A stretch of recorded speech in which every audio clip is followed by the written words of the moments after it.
Hello friend, कैसे हैं आप सब। उम्मीद है कि आप सब अच्छे हैं, आप लोग की तैयारी अच्छी चलेगी। ठीक है, तो आज आप लोगों के साथ सेट नंबर 1 यूटेरिया का जो न्यू प्रैक्टिस सेट आया है, जिसमें टोटल 15 सेट है। ये सेट आप लोगों के साथ हम डिस्कस करेंगे। डेली आप लोग को सेट शाम को यानी रात को 8 बजे आपको मिलेगा। और जो फ्रेंड इस चैनल पर पहले बार विजिट करें, चैनल को सब्सक्राइब कर लीजिए और साथ में बेल आइकन को प्रेस करना नहीं भूलिएगा। और इसमें देखिए टोटल आपके 120 क्वेश्चन है। 100 क्वेश्चन जो आपको जीके जीएस है, इसमें 20 आपको क्या रीजनिंग और मैथ है। तो इसका वीडियो अलग से बनाया जाएगा क्योंकि इसमें ज़्यादा आपको टाइम लगेगा। ठीक है ना, तो मैं 20 क्वेश्चन अलग से कराएंगे। ठीक है, चलिए तो स्टार्ट करते हैं हम लोग क्वेश्चन नंबर फर्स्ट। और आप लोगों को बहुत दिन से इसका बेसब्री से इंतजार भी था, यानी इस प्रैक्टिस सेट का। ठीक है, चलिए तो स्टार्ट करते हैं हम लोग क्वेश्चन नंबर फर्स्ट। चलिए ये रहा क्वेश्चन नंबर का फर्स्ट। कहता है मानव उपयोग में लाई गई पहली धातु कौन सी है। तो याद है इसका राइट आंसर आपका क्या हो जाएगा, डी तांबा। मानव द्वारा सबसे पहले तांबा का प्रयोग किया गया था, याद रखिएगा। और झारखंड, मध्य प्रदेश और राजस्थान में काफी मात्रा में तांबे के औजार मिले हैं, याद रखिएगा। चलिए क्वेश्चन नंबर यहाँ पर 2 कहता है आर्यों का मुख्य पेशा क्या था। तो याद रखिए आर्यों का मुख्य पेशा था पशुपालन, याद रखिएगा क्या था, पशुपालन। चलिए ये रहा अगला प्रश्न, क्वेश्चन नंबर यहाँ पे आपका 3। देखिए सबसे पहले क्या कीजिएगा, टोटल 100 क्वेश्चन आप लोग लगाइएगा।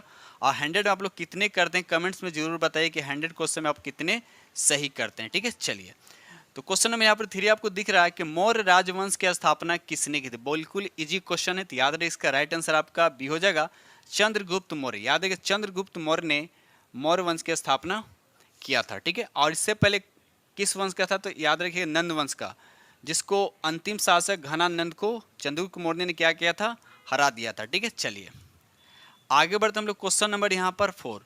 सातवाहनों की राजकीय भाषा क्या थी, यानी सातवाहनों की राजकीय भाषा क्या थी। तो याद रखिए इसका राइट आंसर आपका बी हो जाएगा, प्राकृत भाषा। याद रखिएगा प्राकृत भाषा। ठीक है, चलिए ये रहा अगला प्रश्न, क्वेश्चन नंबर यहाँ पर आपका 5 दिख रहा है। भारत का नेपोलियन किसे कहा जाता है। भारत का नेपोलियन किसे कहा जाता है, याद रखिए इसका राइट आंसर आपका सी हो जाएगा, समुद्रगुप्त को भारत का नेपोलियन कहा जाता है। याद रखिए समुद्रगुप्त को भारत का नेपोलियन कहा जाता है। क्वेश्चन नंबर यहाँ पर 6 कहता है लीलावती नामक ग्रंथ की रचना किसने की थी। इसका राइट आंसर आपका ये हो जाएगा भास्कर द्वितीय। याद रखिए भास्कर द्वितीय ने लीलावती नामक ग्रंथ की रचना की थी। और ये किस भाषा में, याद रखिए संस्कृत भाषा में। नंबर यहाँ पर 7 कहता है दिल्ली सल्तनत में रक्त एंड लॉ की नीति किस सुल्तान द्वारा अपनाई गई थी। बिल्कुल इजी क्वेश्चन है, तो इसका राइट आंसर आपका बी हो जाएगा, बलबन के द्वारा। याद रखिएगा बलबन के द्वारा ये अपनाया गया था। ठीक है, चलिए ये रहा अगला प्रश्न, क्वेश्चन नंबर यहाँ पर 8 कहता है मोहम्मद बिन तुगलक द्वारा किस धातु के सांकेतिक मुद्रा चलाने का निर्णय लिया गया था। तो इसका राइट आंसर आपका ई हो जाए, उपयुक्त में से कोई नहीं। याद रखिए उपयुक्त में से कोई नहीं। ठीक है, चलिए आगे बढ़ते हम लोग अगले प्रश्न। ये रहा क्वेश्चन नंबर आपका 9 कहता है कि फरीद खां को शेर खां का खिताब किसने दिया था। शेर खां खिताब किसने दिया था, तो इसका राइट आंसर आपका बी हो जाएगा, बहार खान लोहानी। याद रखिए बहार खान लोहानी ने फरीद को एक शेर मारने के उपलक्ष्य में शेर खां की उपाधि प्रदान किया था। चलिए बढ़ते हम लोग अगले प्रश्न की तरफ। क्वेश्चन नंबर यहाँ पे 10 कहता है अंग्रेजों ने दक्षिण भारत में 1611 ईस्वी में अपना पहली फैक्ट्री कहाँ स्थापित किया था। तो इसका राइट आंसर आपका सी हो जाएगा, मसूलीपट्टनम। याद रखिए मसूलीपट्टनम सबसे पहले कारखाना स्थापित किया था। बढ़ते हम लोग अगले प्रश्न की तरफ। ये रहा क्वेश्चन नंबर आपका 11 कहता है लॉर्ड डलहौजी ने अवध के किस नवाब का कुशासन का आरोप लगाकर 1856 ईस्वी में अवध राज को हड़प लिया था। इसका राइट आंसर आपका सी हो जाएगा, वाजिद अली। याद रखिएगा वाजिद अली। ठीक है, चलिए आगे बढ़ते हम लोग क्वेश्चन नंबर यहाँ पे 12। क्वेश्चन नंबर 12 कहता है रैयतवारी बंदोबस्त के जनक थे, तो कौन थे। तो इसका राइट आंसर आपका सी होगा, मुनरो एंड रीड। याद रखिए मुनरो एंड रीड। याद रखिएगा। चलिए ये रहा क्वेश्चन नंबर आपका 13 कहता है 10 मई 1857 ईस्वी को विद्रोह का आरंभ कहाँ से हुआ था। तो यहाँ पर देखिए राइट आंसर आपका क्या होगा, उपयुक्त में से कोई नहीं। तब रहा सवाल कि 10 मई 1857 को जो विद्रोह हुआ था ये कहाँ से हुआ था। तो याद रखिए मेरठ से हुआ था। कहाँ से हुआ था, मेरठ स्थित छावनी से शुरू हुआ था। याद रखिएगा। चलिए क्वेश्चन नंबर यहाँ पर 14 कहता है इंडियन सिविल सर्विस की परीक्षा उत्तीर्ण करने वाले पहले भारतीय कौन थे। तो यहाँ पर देखिए आपको दे रखा आंसर, आपको दे रखा सत्येंद्र नाथ ठाकुर दे रखा।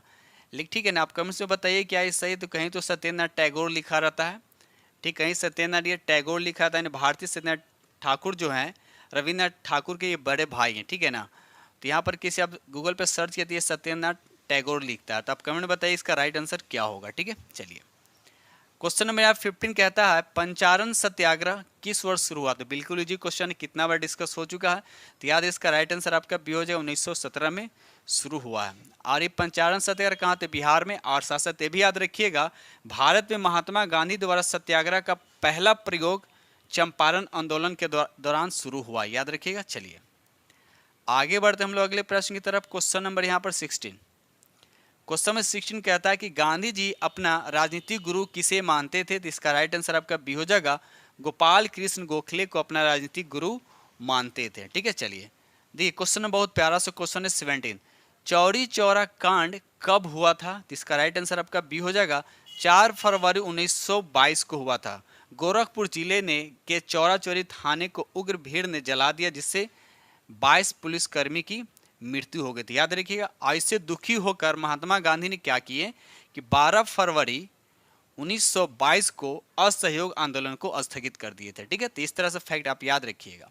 बढ़ते हम लोग अगले प्रश्न। क्वेश्चन नंबर यहाँ पर 18 कहता है कि भारतीय राष्ट्रीय कांग्रेस की स्थापना के समय भारत का वायसराय कौन था? बिल्कुल इजी क्वेश्चन है, तो याद है इसका राइट आंसर आपका डी होगा, लॉर्ड डफरिन, याद रखिए लॉर्ड डफरिन। अब यहाँ भारतीय राष्ट्रीय कांग्रेस की स्थापना की बात है, तो ये कब हुआ था? तो 28 दिसंबर याद रखिएगा और 1885 ईस्वी को, याद रखिएगा। इसकी स्थापना कौन किया था? तो ए ओ ह्यूम के द्वारा स्थापना किया गया था। और कहाँ किया गया था? तो बम्बई में, याद रखिएगा। ठीक है, चलिए क्वेश्चन अगर आगे बढ़ते हैं। क्वेश्चन में यहाँ पे 90 कहता है इंडियन एसोसिएशन के संस्थापक कौन थे? तो इसका राइट आंसर आपका क्या होगा? ई हो जाएगा। तो अब यहाँ पर ई कहने का मतलब यहाँ पर बी और सी दोनों ने मिलकर इंडियन एसोसिएशन के संस्थापक किए थे। ठीक है, तो राइट आंसर क्या हो? सुरेंद्रनाथ बनर्जी भी हो जाएगा और आनंद मोहन बोस भी हो जाएगा। इसलिए राइट आंसर क्या हो जाएगा आपका? ई होगा, उपयुक्त में से एक से अधिक। ठीक है, चलिए ये रहा क्वेश्चन नंबर आपका 20 कहता है बंगाल में ब्रिटिश वस्तुओं के बहिष्कार का सुझाव सर्वप्रथम किसने दिया था?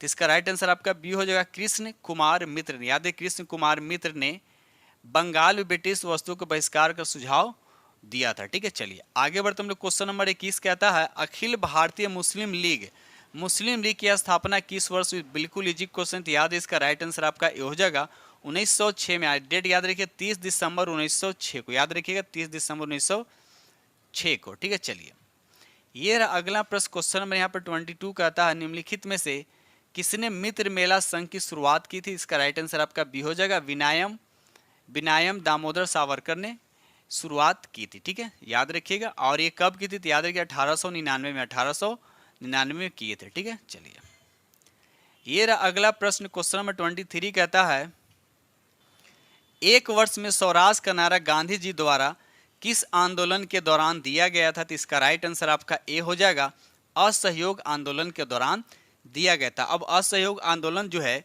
ये कब शुरुआत हुआ? तो याद रखिएगा 1 अगस्त 1920 को ये शुरुआत हुआ था, याद रखिएगा। ठीक है, चलिए और इसी में एक वर्ष में स्वराज का नारा महात्मा गांधी जी द्वारा दिया गया था।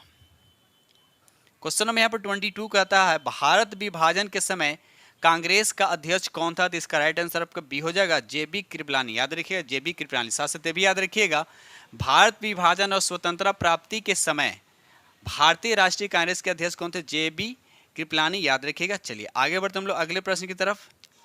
क्वेश्चन में यहाँ पर 25 कहता है 1946 में भारत में आए कैबिनेट मिशन का नेतृत्व किसने किया था? तो इसका राइट आंसर आपका ये हो जाएगा, सर पेंथिक लॉरेंस, याद रखिए सर पेंथिक लॉरेंस ने नेतृत्व किया था। चलिए रहा अगला प्रश्न। क्वेश्चन है 26 कहता है भारत छोड़ो आंदोलन का प्रस्ताव पारित होने के बाद गांधी जी को गिरफ्तार कर कहाँ रखा गया था? गांधी जी को गिरफ्तार करके कहाँ रखा गया था? याद रखिएगा इसका राइट आंसर आपका डी होगा, आगा खां पैलेस में रखा गया था। तो अब रहा सवाल भारत छोड़ो आंदोलन की शुरुआत में ही 9 अगस्त 1942 को महात्मा गांधी जी को गिरफ्तार कर लिया गया और उन्हें आगा खां पैलेस में रख दिया गया था। ठीक है, चलिए क्वेश्चन नंबर यहाँ पर 27 कहता है गांधी जी के द्वारा व्यक्तिगत सत्याग्रह का प्रथम सत्याग्रही किसे चुना गया था? तो इसका राइट आंसर आपको बताने, याद रखिए विनोबा भावे। तो ये तो पहला हुए, तो दूसरा कौन था? तो जवाहरलाल नेहरू, याद रखिएगा। और तीसरा कौन थे? तो बृहदत्त, याद रखिए बृहदत्त है। ठीक है, चलिए आगे बढ़ते हम लोग अगले प्रश्न। चलिए क्वेश्चन नंबर यहाँ पे 28 कहता है मुस्लिम लीग द्वारा किस वर्ष पाकिस्तान की स्थापना संबंधी मांग का प्रस्ताव पेश किया गया था? इसका राइट आंसर आपका सी हो जाएगा 1940 में। 1940 में किसकी अध्यक्षता में? याद रखिए मोहम्मद अली जिन्ना यानी जिन्ना की अध्यक्षता में हुआ था। याद रखिए और कहाँ हुआ था? तो लाहौर में। कहाँ? तो लाहौर में। ठीक है, चलिए क्वेश्चन नंबर 29 कहते हैं निम्नलिखित में से किसने सांप्रदायिक अधिनियम घोषित किया था? किसने सांप्रदायिक अधिनियम घोषित किया था? तो इसका राइट आंसर आपका सी होगा रैमजे मैकडोनाल्ड। याद रखिए रैमजे मैकडोनाल्ड ने घोषित किया था। कब किया था? 16 अगस्त 1932 ईस्वी को। याद रखिएगा। चलिए क्वेश्चन यहाँ पे 30 कहता है 1928 में नेहरू रिपोर्ट किसने तैयार किया था?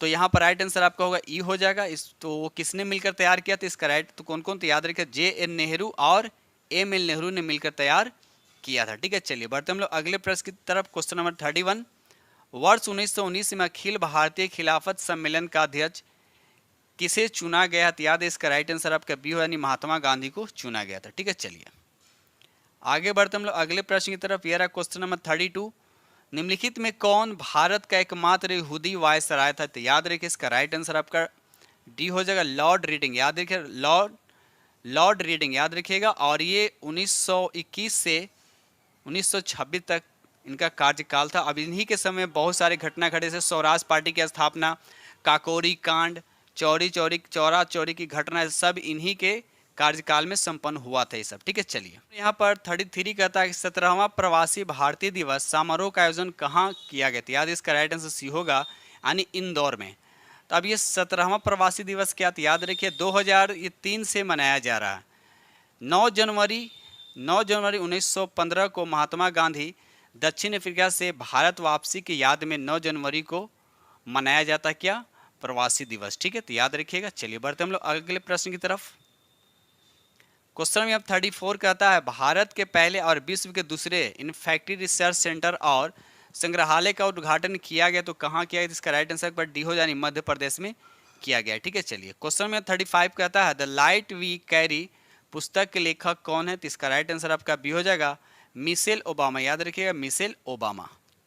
ये रहा अगला प्रश्न। क्वेश्चन नंबर यहाँ पर 36 कहता है शरद कमल अचंत को मेजर ध्यानचंद खेल रत्न पुरस्कार 2022 से सम्मानित किया गया।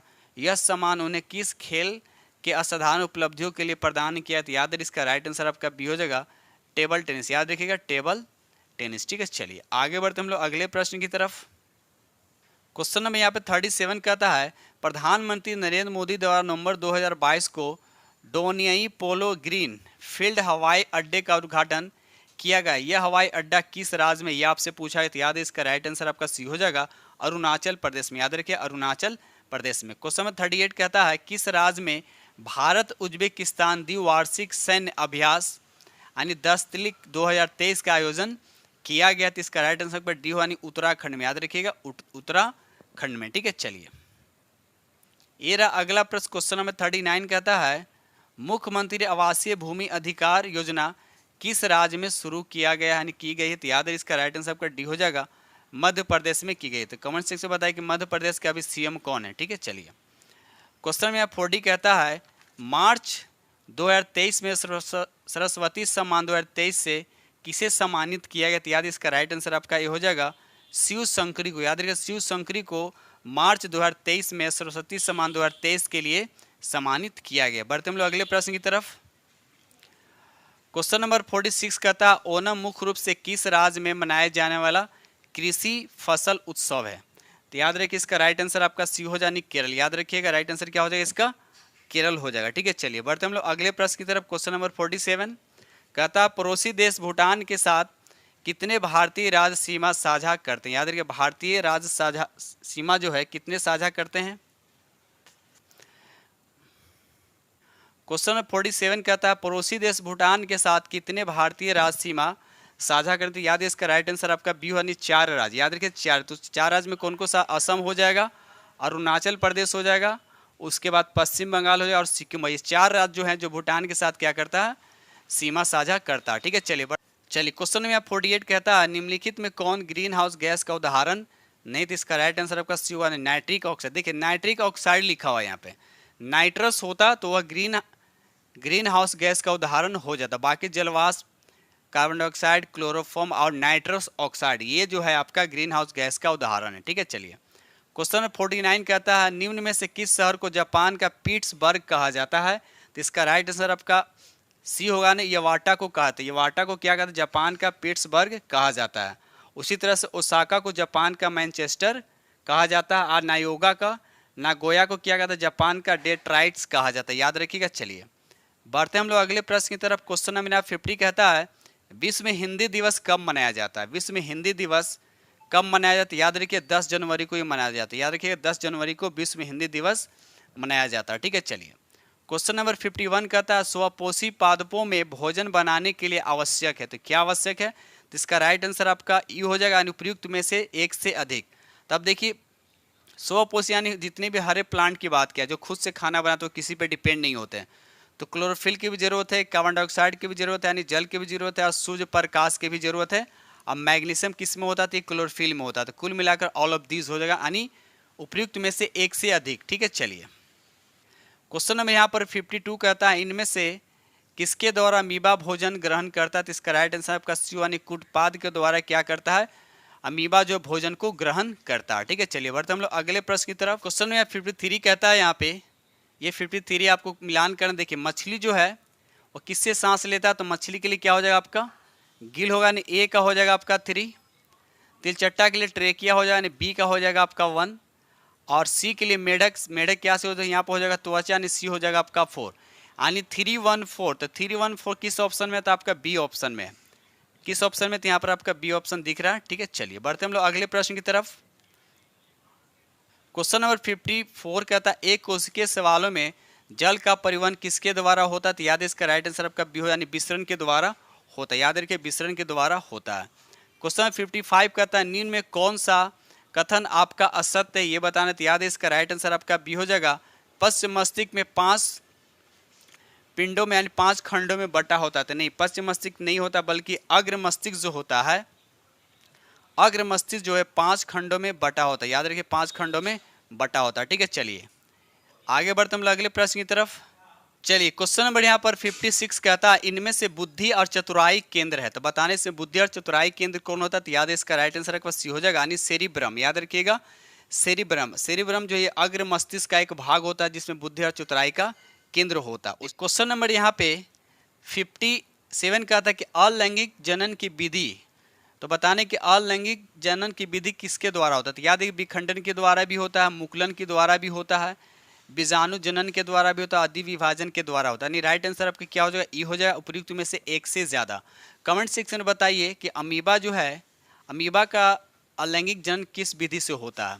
ठीक है, किस विधि से अमीबा का होता है। ठीक है, चलिए क्वेश्चन नंबर यहाँ पर 58 कहता है कि पराग कोश में पाए जाते हैं। अब देखिए पराग कोश में क्या पाए? तो इसका राइट आंसर आपका बी हो जाएगा, यानी पराग कण जो है पराग कोश में पाया जाता है।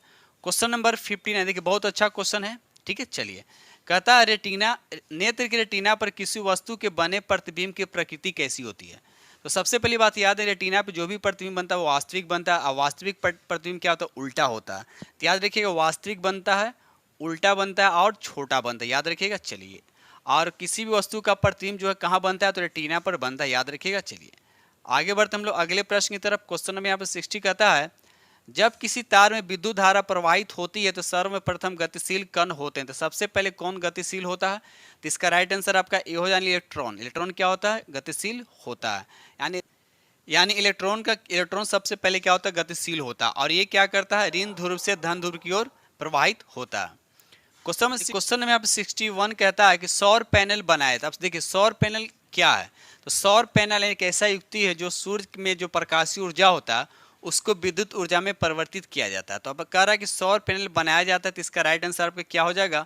बी हो जाएगा, यानी अनेक सौर सेलों के संयोजित करके बनाया जाता है। अब देखिए सौर सेल का कहने का मतलब क्या? ये सिलिकॉन का बना, यानी सौर सेल जो होता है सिलिकॉन का बना होता है। किसका? तो सिलिकॉन का बना होता है। सिलिकॉन का एक अर्धचालक, याद रखिएगा एक अर्धचालक है। ठीक है, चलिए आगे बढ़ते हम लोग अगले प्रश्न की तरफ। क्वेश्चन नंबर यहाँ पर 62 कहता है मापन मुख्य रूप से एक प्रक्रिया, मापन जो एक मुख्य रूप से एक प्रक्रिया है, तो इसका राइट आंसर पर क्या हो जाएगा? शिवानी तुलना करने की। याद रखिए तुलना करने की। क्वेश्चन नंबर 63 कहता है यदि किसी वस्तु द्वारा तय की गई दूरी समय के अनुक्रमानुपाती होते हैं तो हम उसे कहते हैं, तो क्या कहते हैं? इसका राइट आंसर आपका बी हो जाएगा, वस्तु एक समान चाल से चल रही है, वस्तु एक समान चाल से चल रही है। ठीक है, चलिए क्वेश्चन नंबर यहाँ पर 64 कहता है जड़त्व का गुण। देखिए जड़त्व का गुण जो है किस पे निर्भर करता है? तो याद है जड़त्व का गुण जो द्रव्यमान पे निर्भर करता है। तो यहाँ पर देखा जाए ऑप्शन क्या है, तो यहाँ पर देखा जाए ऑप्शन आपका बी हो जाएगा, प्रत्येक वस्तु में होता है। जड़त्व का गुण जो है प्रत्येक वस्तु में होता है, जड़त्व जो हमेशा द्रव्यमान पर निर्भर करता है, याद रखिएगा। ठीक है, चलिए आगे बढ़ते हम लोग अगले प्रश्न की तरफ। चलिए क्वेश्चन में 65 कहता है निर्वात में स्वतंत्रता पूर्वक गति करते हुए सभी पिंड की क्या होती है? तो याद इसका राइट आंसर आपका बी हो जाएगा, त्वरण क्या होता है? समान होता है। याद है त्वरण क्या होता है? समान होता है। क्वेश्चन नंबर 66 कहता है किसी ठोस पदार्थ का सीधे वाष्प में परिवर्तन कहलाता है, तो क्या कहलाता है?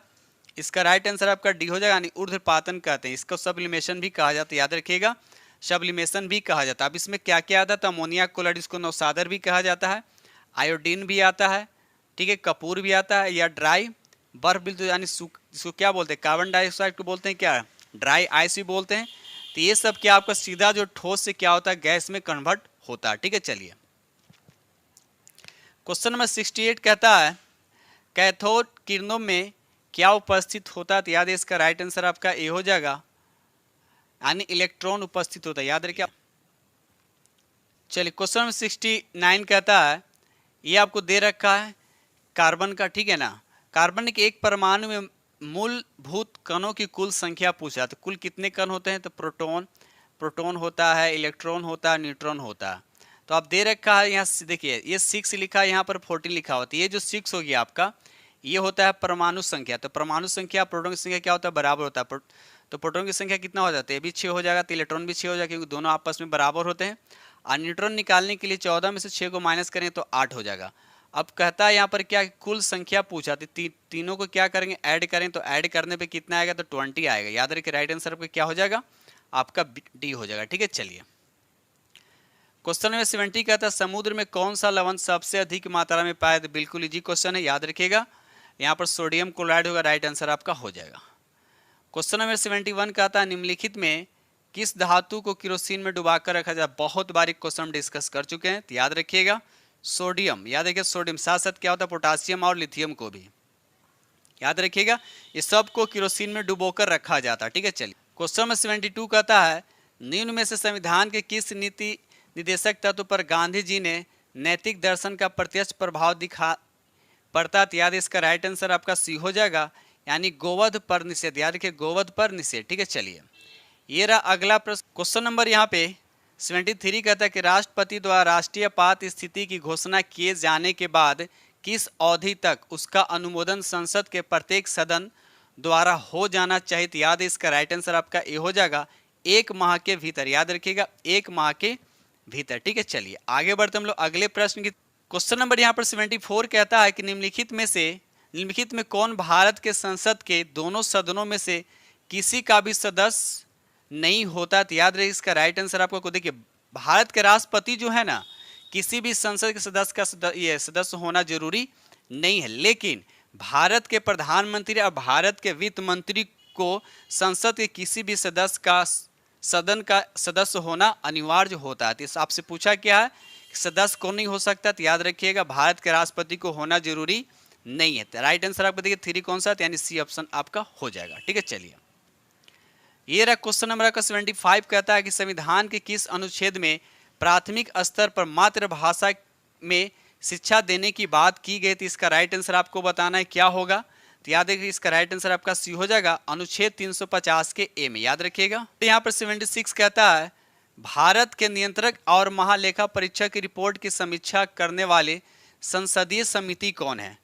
तो याद रखिए इसका राइट आंसर आपका सी हो, यानी लोक लेखा समिति। के बहुत बार ये भी क्वेश्चन डिस्कस किया जा चुका है।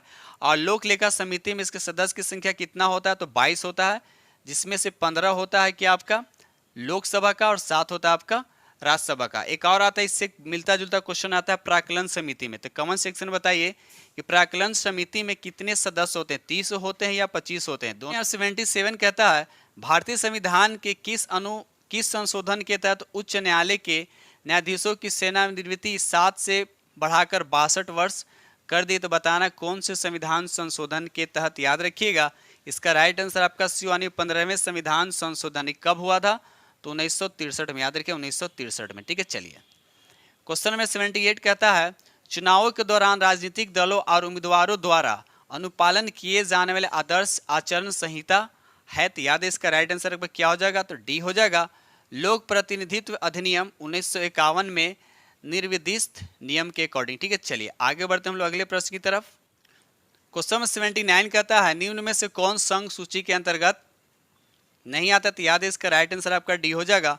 लोक स्वास्थ्य जो है ये संघ सूची के अंतर्गत नहीं आता, बल्कि ये राज्य सूची के अंतर्गत आता है। याद रखिए राज्य सूची के अंतर्गत आता। बाकी टेलीफोन, डाक, रक्षा जो है ये सब जो है संघ सूची के अंतर्गत आता है। ठीक है, चलिए क्वेश्चन नंबर 80 कहता है कि सकल राष्ट्रीय उत्पाद माइनस मूल ह्रास छूट ये किसके बराबर होता है? तो इसका राइट आंसर आपका सी हो जाएगा। निवल राष्ट्रीय उत्पाद, यानी राइट आंसर आपका क्या हो जाएगा? आपका सी हो जाएगा। ठीक है, चलिए ये रहा अगला प्रश्न। क्वेश्चन नंबर यहाँ पर 81 कहता है कि निम्नलिखित में कौन सा युग्म सही सुमेलित नहीं है? आपसे ये पूछा जाता है। पहली पंचवर्षीय योजना 51 से 56 सही है, दूसरी 56 से 61 सही है, तीसरी 61 से 66 सही है, लेकिन चतुर्थ पंचवर्षीय योजना जो है 1966 से 71 ये आपका गलत है। ठीक है, तो याद रखिएगा 1969 से 74 थी, याद रखिए 1974 थी, ना कि 1966 से 71, याद रखिएगा। तो राइट आंसर आपका क्या हो जाएगा? यहाँ पे डी हो जाएगा। ठीक है, चलिए बढ़ते हम लोग अगले प्रश्न की तरफ। क्वेश्चन नंबर 82 कहता है वित्तीय वर्ष 2023-24 के लिए राजकोषीय घाटा बिहार के जीएसडीपी का होने का अनुमान बताना है कितना %? तो याद रखिए इसका राइट आंसर आपका बी हो जाएगा 2.98%। ठीक है, चलिए क्वेश्चन नंबर 83 कहता है बिहार आर्थिक सर्वेक्षण 2022-23 के अनुसार 2021-22 में बिहार के सकल राज्य घरेलू उत्पाद की स्थिर कीमतों की वृद्धि दर कितनी रही है? तो याद है इसका राइट आंसर आपका सी हो जाएगा, यानी 10.98%। ठीक है, चलिए ये रहा अगला प्रश्न। क्वेश्चन नंबर यहाँ पर 84 कहता है निम्नलिखित में से किस देश की भारत के साथ सबसे लंबी स्थल सीमा है? तो इसका राइट आंसर आपका बांग्लादेश हो जाएगा, यानी बांग्लादेश के साथ सबसे ज़्यादा। तो कितना याद रखिए 4096.7 किलोमीटर, याद रखिएगा। चलिए आगे बढ़ते हैं। सबसे कम तो अफगानिस्तान के साथ होता है, यानी 106 किलोमीटर। 106 किलोमीटर सबसे कम किसके साथ? तो अफगानिस्तान के साथ। ठीक है, चलिए क्वेश्चन नंबर यहाँ पर 85 कहता है भारत कितने प्राकृतिक प्रदेशों में विभाजित किया गया? तो याद रखिएगा प्राकृतिक प्रदेशों में करा, तो राइट आंसर आपका ए हो जाए, 4 भागों में डिवाइड किया गया। लेकिन एक आता है कि भारत को 6 उपभौतिक भू आकृति प्रदेशों में एनसीईआरटी के अनुसार जो है उपभौतिक भू आकृति 6 प्रदेशों में क्या गया? विभाजित किया गया। लेकिन भारत कितने प्रादेशिक में पूछेगा? तो यहाँ पर 4 आंसर होगा आपको। ठीक है, चलिए क्वेश्चन नंबर यहाँ पर 86 कहता है कि माउंट एवरेस्ट कहाँ स्थित है? बिल्कुल इजी क्वेश्चन है, तो याद रखिए ये कहाँ है? तो आपका डी हो, नेपाल में। कहाँ? नेपाल में। इसकी ऊंचाई कितना होता है? तो 8848 मीटर, सबको याद होगा। ठीक है, चलिए क्वेश्चन नंबर यहाँ पर 87 कहता है भारत में जनसंख्या के अनुसार तीसरा और क्षेत्रफल में 12वां राज्य कौन सा? तो बिहार, याद रखिए बिहार है। ठीक है, चलिए तो क्षेत्रफल में पहला स्थान कौन सा? तो राजस्थान हो गया, और क्षेत्रफल में राजस्थान हो गया। और जनसंख्या में कमेंट से बताइए जनसंख्या में पहला स्थान कौन सा राज्य? ठीक है, चलिए क्वेश्चन नंबर 88 कहता है समुद्री चक्रवाती तूफान तौकते किस सागर में उत्पन्न हुआ था? तो याद है इसका राइट आंसर आपका डी यानी अरब सागर में, याद रखिए अरब सागर में उत्पन्न हुआ था। ठीक है, चलिए आगे बढ़ते हम लोग अगले प्रश्न की तरफ। क्वेश्चन नंबर 89 कहता है निम्नलिखित में से कौन सी मिश्रित खेती की प्रमुख विशेषता है? तो इसका राइट आंसर आपका सी हो जाएगा, पशुपालन और शस्य उत्पादन को एक साथ करना। ठीक है, चलिए ये रहा अगला प्रश्न। क्वेश्चन नंबर यहाँ पे 90 कहता है 8वां भारतीय अंतर्राष्ट्रीय विज्ञान महोत्सव कहाँ आयोजित किया गया है? तो इसका राइट आंसर आपका बी हो जाए, यानी भोपाल में, याद रखिए भोपाल में किया गया। ठीक है, चलिए क्वेश्चन नंबर 91 कहता है भारत में ऊर्जा का सर्वाधिक स्रोत क्या है? तो इसका राइट आंसर आपका सी हो जाए, कोयला, याद रखिए कोयला। ठीक है, चलिए आगे बढ़ते हम लोग अगले प्रश्न की तरफ। क्वेश्चन नंबर 92 कहता है तारे का रंग सूचक है। तारे का रंग सूचक है तो किसका सूचक है? तो इसका राइट आंसर आपका डी हो जाएगा, उसके ताप का, याद है उसके ताप का क्या है? सूचक है। ठीक है, चलिए क्वेश्चन यहाँ पर 93 कहता है दिन रात किसके कारण होते हैं? तो याद है इसका राइट आंसर आपका बी हो जाएगा, भू परिभ्रमण के का, जिसको बोलते हैं घूर्णन गति या रोटेशन भी बोलते हैं। ठीक है, याद रखिएगा। चलिए आगे बढ़ते हम लोग अगले प्रश्न की तरफ। क्वेश्चन नंबर 94 निम्नलिखित महाद्वीपों में किसमें देशों की संख्या सबसे ज़्यादा, सिंपल सा किस महादेश में सबसे ज़्यादा देश है? तो याद रखिए अफ्रीका महादेश में। कितना है? तो अफ्रीका महादेश में 54 है। अगर एशिया की बात किया तो इसमें 48 है। अच्छा, कमेंट्स में बताइए रूस जो है किस महादेश में आता है? एशिया में आता है या यूरोप में आता है? ठीक है, अगर एशिया में आएगा तो ये 49 हो जाएगा। ठीक है, आप कमेंट बताइए कि रूस जो है किस महादेश में आता है। यूरोप में कितना आ जाता है? यूरोप में आपका 49 है। दक्षिण अमेरिका की बात करें, दक्षिण अमेरिका में 12 है। उत्तरी अमेरिका की अगर हम बात करें, उत्तरी अमेरिका कितना होता है? तो 23 होता है, याद रखिए। तो मेन आपका अफ्रीका याद रखिए, एशिया याद रखिए। ठीक है, मेन यहाँ क्वेश्चन यहीं से आपको बनते हैं। ठीक है, चलिए क्वेश्चन नंबर यहाँ पर 95 का था, भारत के किस राज्य में मानसून का आगमन सबसे पहले होता है? देखिए क्वेश्चन बहुत बार सब रिपीट हो चुका है, तो खैर जितने प्रैक्टिस आप लोग कीजिएगा उतना ही माइंड में आप लोग को रहेगा। तो इसका राइट आंसर आपका क्या हो जाएगा? सबसे पहले कहाँ आगमन होता है?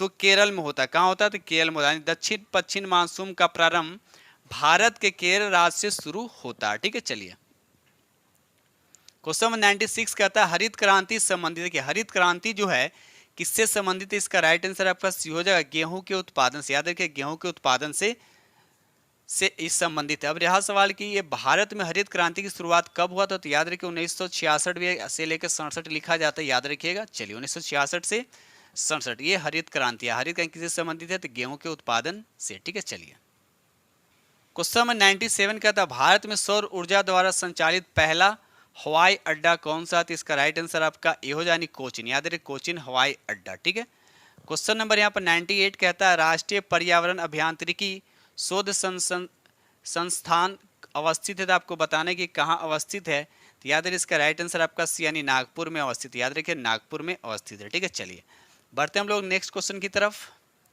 ये रहा क्वेश्चन नंबर आपका 99। क्वेश्चन नंबर 99 कहता है इको मार्क उन भारतीय उत्पादकों को दिया जाता है जो, तो इसका राइट आंसर क्या हो जाएगा? आपका सी हो जाएगा पर्यावरण में के प्रति मैत्रीपूर्ण, यानी पर्यावरण के प्रति मैत्रीपूर्ण। याद रखिए इसका राइट आंसर आपका सी हो जाएगा। चलिए क्वेश्चन यहाँ पर 100 कहता है विश्व पर्यावरण दिवस किस तारीख को मनाया जाता है? किस डेट को मनाया जाता है? तो याद है इसका राइट आंसर आपका सी हो यानी 5 जून को मनाया जाता है। ठीक है दोस्तों, इस तरह से हमने आप लोग के साथ 100 MCQ डिस्कस किया हूँ और उम्मीद करता हूँ कि सेट जो यूटेरिया का 5 ऑप्शन वाला सेट नंबर 1 जो आप लोग के साथ हम डिस्कस किए हैं बहुत ही पसंद आएगा। अगर पसंद आया तो प्लीज़ लाइक जरूर कीजिएगा। जो फ्रेंड इस चैनल पे पहली बार विजिट कर रहे हैं तो चैनल को सब्सक्राइब कर लीजिए और साथ में बेल आइकन को प्रेस करना नहीं भूलिएगा। और डेली आपको ये वीडियो जो है आपको रात को 8 बजे डेली आपको मिलेगा। ठीक है दोस्तों, इसी के साथ हम वीडियो करते हैं समाप्त। अब मिलते हैं आप लोग से नेक्स्ट वीडियो में, तब तक के लिए थैंक यू वेरी मच।